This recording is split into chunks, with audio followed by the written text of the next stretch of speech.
At 3:14 a.m., Adam was still awake. Not because he had somewhere to be, not because someone was waiting for him. He was awake because silence had become louder than sleep.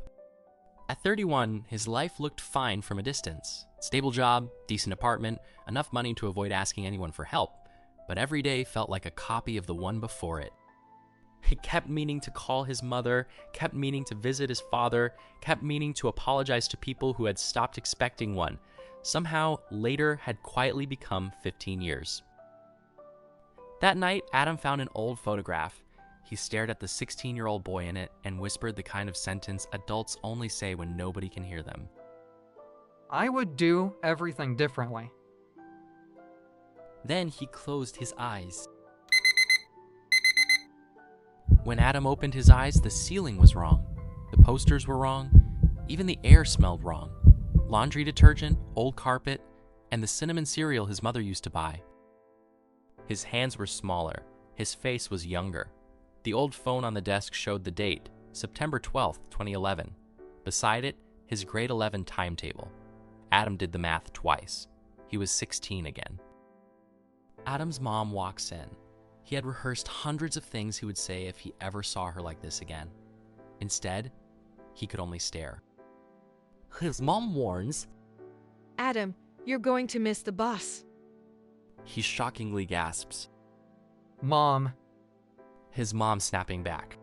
Yes, still your mother. Move. At the kitchen table sat a life he had spent years missing. His father before the gray hair, his little brother before they became strangers, his mother humming the same song Adam had once found annoying. By lunch, wonder had turned into strategy. Adam remembered enough about the future to change everything. He had not been sent back to observe his life. He had been sent back to win it. And then there was Maya. In Adam's first life, she had been his best friend, his first love, and eventually the person he hurt because he believed ambition excused absence. Maya approaches him anxiously, asking, You disappeared after math. Are you okay? He sighs and quietly admits. I'm trying to be. In classroom, teacher asks a question. Adam answers before it's finished. Later, he watches classmates laugh. He found it even funnier in his mind, thinking where their life goes. Knowing the future felt like standing backstage while everyone else performed without a script. Adam knew which friendships would fade, which teachers would retire, and which ordinary afternoons he would someday beg to remember. Adam goes home, then sold his game console, emptied years of birthday money, and took every weekend shift he could find. He invested quietly, patiently, and far earlier than anyone around him understood. At first, Adam changed the small things too. He carried his father's toolbox without being asked. He listened when Leo talked about school. He stayed in the kitchen after dinner. He walked Maya home. One day, he sees his dad coughs and rubbing his chest. Adam watches with sudden fear. He also remembered the phone call that would come 7 years later, his father collapsing at work. This time, Adam pushed him to see a doctor early. The tests found a problem before it became an emergency. His dad says, You worry too much for a kid. Adam thinks a bit and says, Maybe kids should worry more. The years moved. His investments grew. The future unfolded almost exactly as he remembered. At first, by 22, Adam had more money than he had earned by 31 in his first life. But knowing what would happen made him afraid to stop. Every dinner became an opportunity cost. Every weekend felt like a market he might miss. He had returned to save his life, then slowly rebuilt the same prison with nicer walls. In the first life, Adam had blamed bad timing. Now, with every advantage in the world, he heard the truth. Do you even like being here? Of course. Then why are you always somewhere else? Adam gets an urgent business call. Maya waits for his answer. He knew this moment. He had imagined changing it for 15 years. But the phone rang. The deal felt important. And Adam said the same dangerous word he had always said. Later. When he turns back, she is gone. Adam had done it. Everything on the list. The investments, the business, the money. His father was alive. His bank account had more zeros than he had ever imagined. So why did it still feel empty? Adam opens the old notebook. Every item is crossed off, except one. Don't lose Maya. Some futures don't change because of bad luck. They change because of who we become. Adam rushes to Maya's apartment. He doesn't call, he runs. She opens the door, she smiles politely, not lovingly. I know I've been busy. She laughs quietly, not because it's funny, because she's heard it too many times. You always think the next version of you will have time for me. Next week, after this project.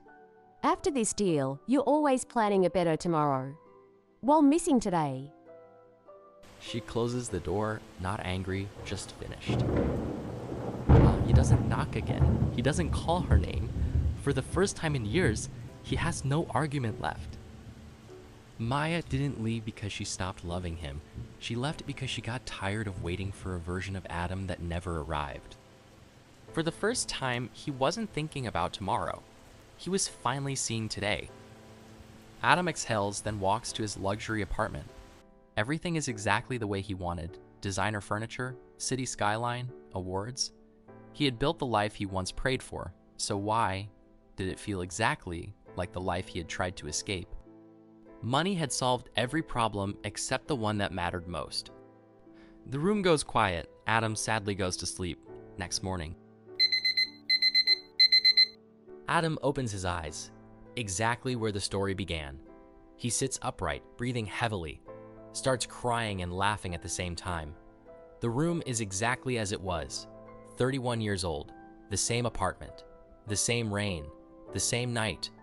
The second chance was over. The money, the years, his father, Maya, none of it came back with him, only the lesson did. His phone lights up, several unread work emails. He stares at the screen, then presses the side button. The phone goes dark. After a few seconds, he opens his contacts. His thumb hesitates over one name. Mom. He presses call. The ringing feels endless. Finally, she answers. Adam? A long silence. Adam can't speak. Tears begin falling. Adam, is everything all right? He smiles through the tears. I just wanted to hear your voice. I was just thinking about you. Next morning, Adam has breakfast with his mother. He visits his little brother. He helps his father repair the old fence in the backyard. He puts his phone away during dinner. He walks through a park with Maya, not as lovers necessarily, but as two people reconnecting honestly. They laugh about something simple. His apartment is still modest. His car is still average. Nothing about his bank account has changed. Everything about his life has. He stands in front of his high school and thinks that he couldn't become 16 again. He couldn't rewrite the past, but he could still decide what kind of 31-year-old he wanted to be. I thought the greatest investment I never made was money. I was wrong. It was every phone call I delayed, every dinner I skipped, every I'll come next week, every moment I believed success could wait for life. Money can always be earned again. Time can't. So if the people you love are still here, don't wait for another lifetime. They're your greatest investment. Call them today.